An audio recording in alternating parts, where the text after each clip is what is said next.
বাংলাদেশের জন্য সর্বশেষ খারাপ খবর হলো চীনে চামড়ার বাজার হারাচ্ছে বাংলাদেশ। একটা সময়ে পুরো বিশ্বে দেশের চামড়া ও চামড়াজাত পণ্যের সম্ভাবনা তৈরি হলেও গুণগত মানের কারণে খাতটি আন্তর্জাতিক বাজার হারায়। বর্জ্য পরিশোধনে ব্যর্থতার কারণে ইউরোপ আমেরিকার বাজার হারিয়ে শুধুমাত্র চীনে রপ্তানিকে কেন্দ্র করে টিকে আছে দেশের চামড়া শিল্প।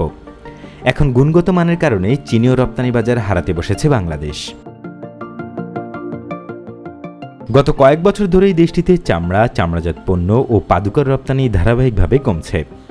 4 বছরের মধ্যে চীনে এইসব পণ্যের রপ্তানি কমেছে 23 থেকে 98%।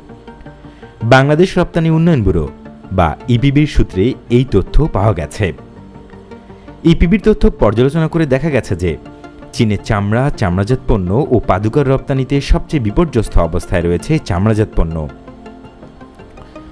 2016-17 অর্থ বছরে চীনে এই পণ্য রপ্তানি করে বাংলাদেশের আয় হয়েছিল 144.74 মিলিয়ন মার্কিন ডলার, যা 2020 ও 21 অর্থ বছরে মাত্র 1.8 মিলিয়ন ডলারে নেমে আসে।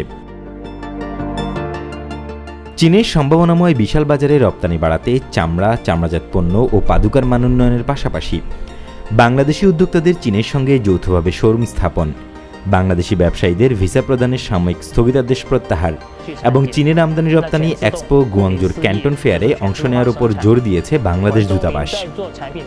গত 10 বছরে বাংলাদেশ থেকে প্রতি বছর গড়ে 50 মিলিয়ন ডলারের চামড়া ও 16.70 মিলিয়ন ডলারের পাদুকা রপ্তানি হয়েছে দেশটিতে। বাংলাদেশ ছাড়াও যুক্তরাষ্ট্র, ব্রাজিল, ইতালি, অস্ট্রেলিয়া, থাইল্যান্ড ও কোরিয়া থেকে চামড়া আমদানি করে থাকে চীন। বাংলাদেশের চামড়ার আকার অন্য দেশগুলোর তুলনায় ছোট। উল্লেখিত দেশগুলোর চামড়ার আকার বড় ও মেশিনের মাধ্যমে পশুর শরীর থেকে আলাদা করা হয় বলে চীনা ক্রেতারা লাভজনক মনে করেন।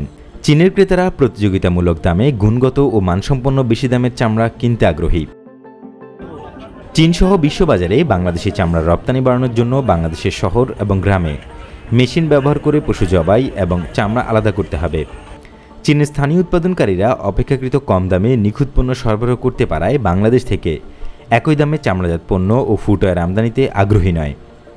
অপরদিকে চীনা ক্রেতারা প্রস্তাবিত দামের চেয়ে গুণগত মান ও শর্ত বেশি দেওয়ায় বাংলাদেশি কিছু রপ্তানিকারক চীনে রপ্তানিতে আগ্রহী নয়।